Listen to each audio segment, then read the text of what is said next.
Young Italy का संस्थापक कौन था? यंग इटली का संस्थापक कौन था?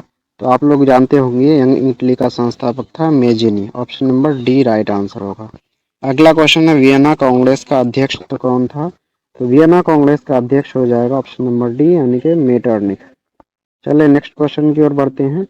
अगला क्वेश्चन कह रहा है जर्मनी का एकीकरण कब हुआ? तो जर्मनी का एकीकरण हुआ 1871 में। वेरी इंपॉर्टेंट क्वेश्चन है, ठीक है। गैरीबाल्डी पेशे से क्या था? तो आप लोग जानते होंगे क्या थे, वो नाविक थे। आगे वार एंड पीस की रचना किसने की? Very important question. War and peace की रचना की लियो टॉल्स्टॉय यानी कि option number B right answer होगा।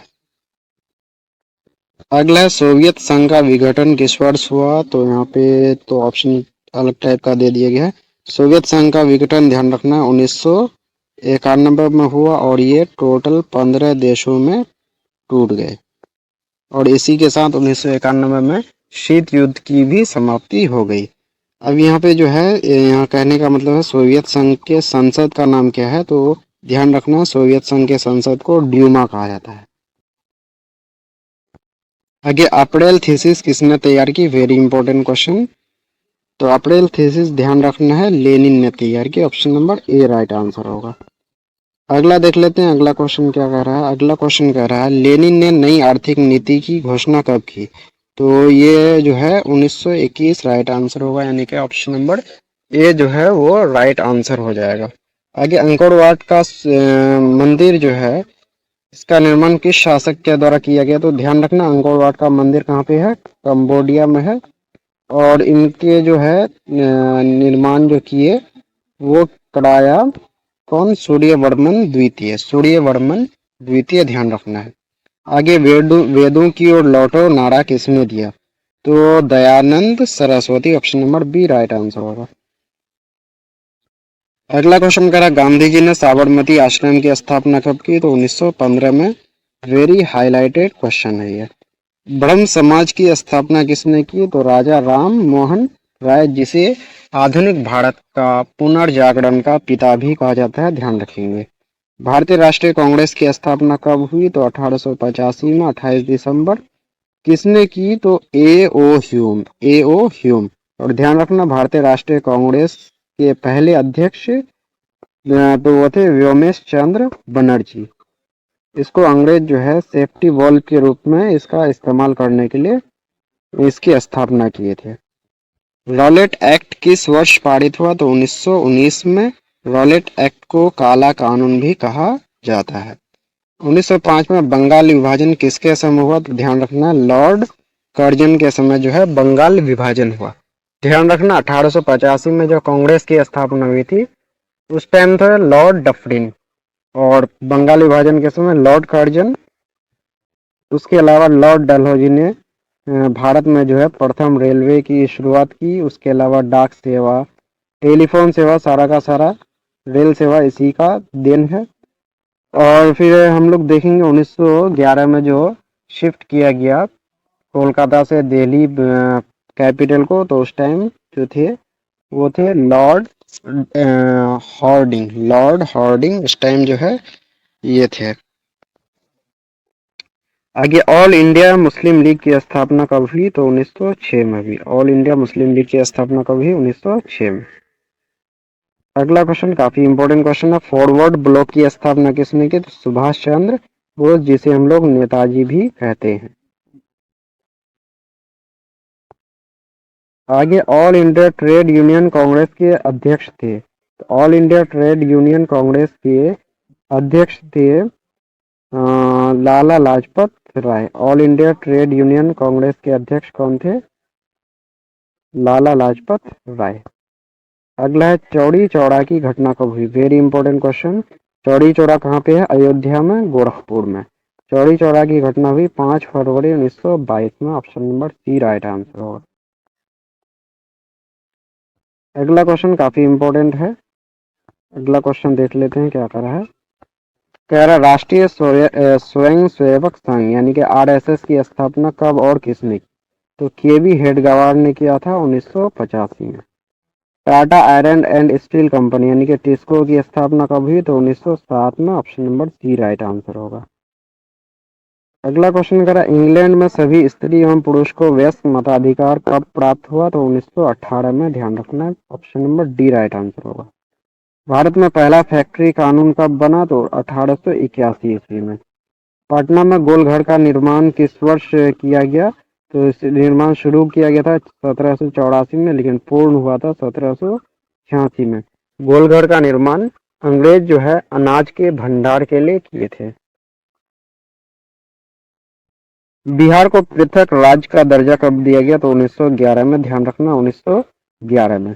पाटलिपुत्र नगर की स्थापना किसने की? तो उदयन ने की, या उदयन भी बोल सकते हैं इसको। अगला क्वेश्चन काफी इंपॉर्टेंट है। विश्व व्यापार संगठन जिसका जो है मुख्यालय जेनेवा में है, इसकी स्थापना हुई 1995 में। ठीक है, ये पहले जाने जाते थे गेट के नाम से, GATT। 1948 में इसकी स्थापना हुई थी। आगे 1977 की लोकसभा चुनाव में किस दल को स्पष्ट बहुमत मिला? तो ध्यान रखना है, जनता पार्टी। जनता पार्टी कोई एक पार्टी नहीं था, बहुत सारे पार्टियों का विलय होकर के जनता पार्टी बना था। ठीक है, तो पहली बार जो है केंद्र में गैर कांग्रेसी सरकार जो है वो जनता पार्टी से ही बना, और प्रधानमंत्री का नाम था मोरारजी देसाई। योजना आयोग को भंग कर कौन सा आयोग बनाया गया? Very important question. तो नीति आयोग। नीति का पूरा नाम है NITI। N for national, I for institute, F बीच में 4 जोड़ेंगे, T फॉर ट्रांसफर फॉर्मिंग, और I फॉर इंडिया, यानी कि भारतीय परिवर्तन का राष्ट्रीय संस्थान। नीति आयोग या फिर योजना आयोग जो भी हो, इसका जो है अध्यक्ष उस टाइम के PM होते हैं। आगे ग्राम कचहरी का प्रधान कौन होता है? तो सरपंच होता है। पंचायती राज व्यवस्था सर्वप्रथम किस राज्य में लागू किया गया? तो सबसे पहले जो है राजस्थान के नागौर जिला में लागू किया गया। अगला जो है, किसने कहा बिहार के विकास के बिना भारत का विकास संभव नहीं है? तो ये कहे थे डॉक्टर APJ अब्दुल कलाम ने। अगला क्वेश्चन जैसे कि देख पा रहे हैं, दल बदल कानून जो कि संविधान के अनुसूची नंबर 10 में दिया गया है, ये लागू होता है सांसदों एवं विधायकों पर, यानी कि जो सांसद जीते हुए और विधायक जीते हुए होते हैं उन पर दल बदल कानून लागू होता है।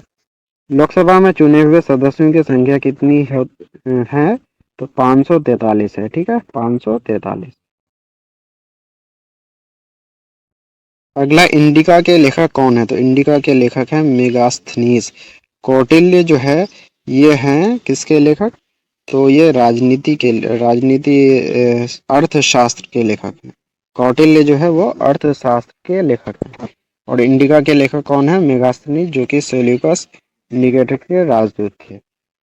फायान जो है जो कि चीनी यात्री थे।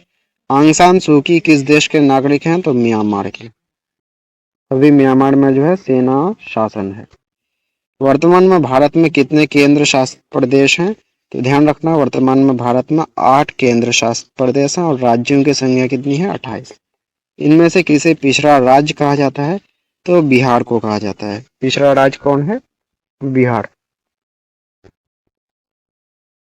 अगला जो क्वेश्चन है, जनता दल यूनाइटेड पार्टी का गठन कब हुआ? तो 2003 ईस्वी में। जनता दल यानी कि JDU, जो कि नीतीश कुमार की पार्टी है, इसकी स्थापना हुई 2003 में।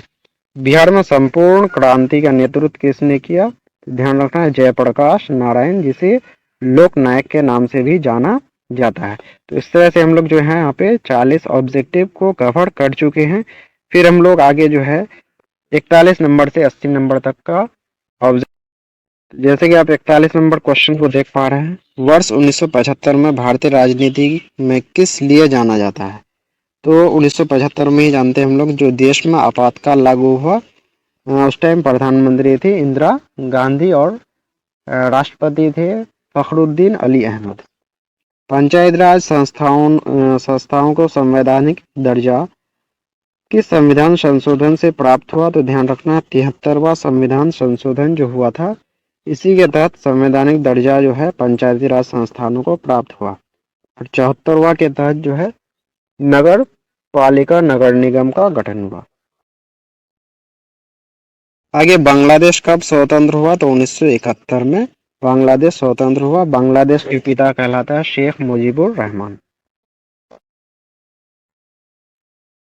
अगला जो है, गुटेनबर्ग ने सर्वप्रथम किस पुस्तक की छपाई की? तो बाइबिल की यानी कि ऑप्शन नंबर बी होगा। अगला क्वेश्चन है, भारत एक लोकतांत्रिक राज्य है, इनमें से किसमें यह घोषणा की गई है? तो प्रस्तावना में, ऑप्शन नंबर डी। अगला क्वेश्चन है, राजनीतिक दलों को मान्यता और तथा उसका चिन्ह किसके द्वारा प्रदान किया जाता है? तो ध्यान रखना, निर्वाचन आयोग, जिसकी जो है उल्लेख 324 नंबर अनुच्छेद में है, निर्वाचन आयोग। 17वीं लोकसभा चुनाव किस वर्ष हुआ? तो 2019 में। और 2014 में जो हुआ था वो 16वीं लोकसभा चुनाव था, जिसमें बीजेपी को 282 सीट आया था और 17वीं लोकसभा चुनाव में 303 आया था। ठीक है, ध्यान रखना। और 18वीं लोकसभा चुनाव का जो हुआ वो 2024 में होगा। 18वीं लोकसभा चुनाव 2024। भारत में सर्वोच्च न्यायालय के मुख्य न्यायाधीश की नियुक्ति कौन करता है? तो मुख्य न्यायाधीश चीफ जस्टिस ऑफ इंडिया की नियुक्ति करते हैं राष्ट्रपति।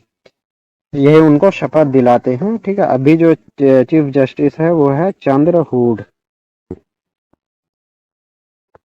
ये हिंद स्वराज पुस्तक के लेखक कौन है? तो ध्यान रखना है, महात्मा गांधी है। भारत में संविधान सभा का गठन कब हुआ? तो 1946 में हुआ। Option number B right answer होगा। अखिल भारतीय ट्रेड यूनियन कांग्रेस के प्रथम अध्यक्ष कौन थे? तो ये क्वेश्चन रिपीट हो गया, लाला लाजपत राय। ऑप्शन नंबर बी होगा। आगे टिप्पो आंदोलन संबंधित है तो सुंदर लाल बहुगुणा से, जो कि शुरू हुआ था उत्तराखंड में, यानी कि यूके में, उत्तराखंड में।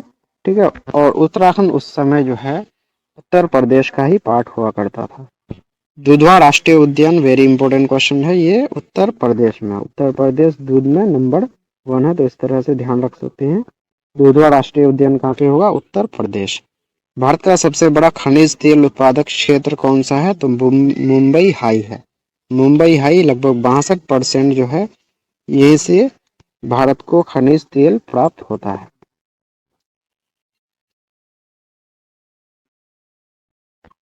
भारत का सबसे लंबा राष्ट्रीय राजमार्ग है, तो यहाँ पे ऑप्शन जो है गलत दे दिया गया है।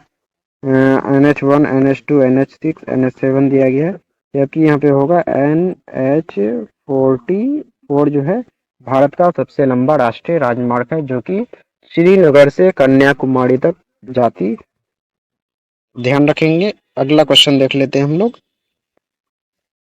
मुद्रण का आविष्कार किस देश में हुआ? तो मुद्रण का आविष्कार जैसे आप लोग जानते हैं चीन में हुआ।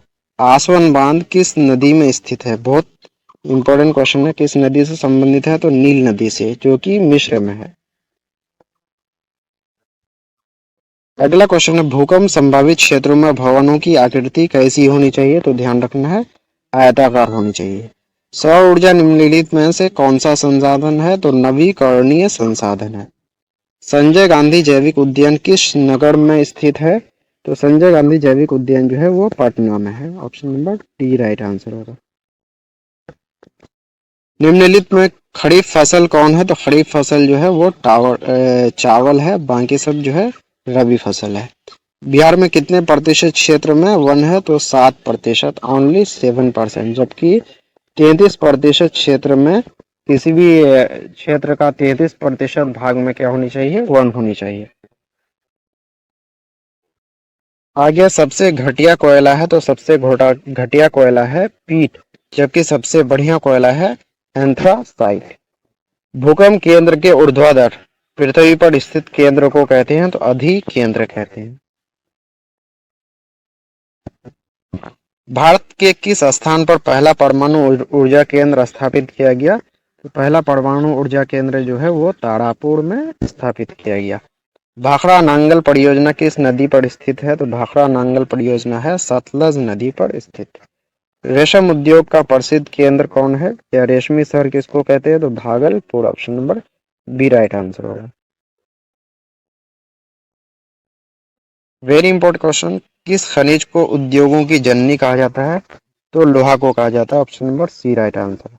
भारत में कितने राष्ट्रीयकृत बैंक हैं? तो 19 हैं। कितने हैं? 19। निम्न में से किसको प्राथमिक क्षेत्र कहा जाता है? तो कृषि क्षेत्र जो है, भूमि से संबंधित क्षेत्र जितने भी हैं तो उसको प्राथमिक क्षेत्र कहा जाता है, और सेवा क्षेत्र कहा जाता है तृतीय क्षेत्र को। व्यावसायिक बैंकों का राष्ट्रीयकरण कब किया गया? तो 1969 में इंदिरा गांधी ने। रिजर्व बैंक की स्थापना कब हुई? तो 1935 में, 1 अप्रैल 1935। वेरी इंपॉर्टेंट क्वेश्चन, रक्त एवं लौह की नीति का अवलंबन किसने किया? तो बिस्मार्क ने किया। रक्त एवं लौह की नीति का अवलंबन किसने किया? बिस्मार्क।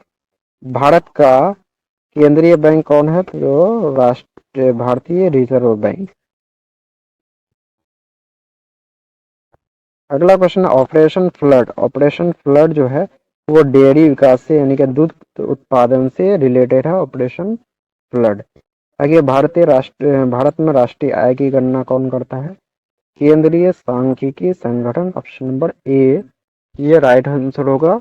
भारत में राष्ट्रीय आय की गणना कौन करता है? केंद्रीय सांख्यिकी संगठन। अगला क्वेश्चन है, पीसी महालनोबिस की अध्यक्षता में किस समिति का गठन किया गया? तो राष्ट्रीय आय समिति का गठन किया गया। भारत की वित्तीय राजधानी किस शहर को कहा जाता है? तो मुंबई को, क्योंकि यहाँ से वित्तीय लेन देन बहुत ज्यादा होता है, इस वजह से भारत की वित्तीय राजधानी किस शहर को कहा जाता है? मुंबई को कहा जाता है। यहाँ पे बॉम्बे स्टॉक एक्सचेंज भी है। अगला जो क्वेश्चन है, राष्ट्रीय विकास परिषद का गठन कब हुआ? तो राष्ट्रीय विकास परिषद का गठन, ध्यान रखना, एनडीसी का गठन 1952 में हुआ। सोपानी कृषि किस राज्य से संबंधित है? किस राज्य में प्रचलित है? तो ये जो है क्या बोलते हैं उसको, पहाड़ी इलाकों में प्रचलित होता है। तो राइट आंसर हो जाएगा उत्तराखंड। तो इस तरह से हम लोग जो है 80 वेरी इंपॉर्टेंट ऑब्जेक्टिव क्वेश्चंस को यहाँ पे कवर कर चुके हैं, जो कि आपके बोर्ड एग्जाम में बिल्कुल ऐसे ही आपको देखने को मिल जाएगा। इनमें से बहुत सारे क्वेश्चंस, और आपके बोर्ड एग्जाम में जैसे आप जानते हैं 80 क्वेश्चन ही पूछा जाता है, जिनमें से आपको 40 का ही आंसर करना होता है।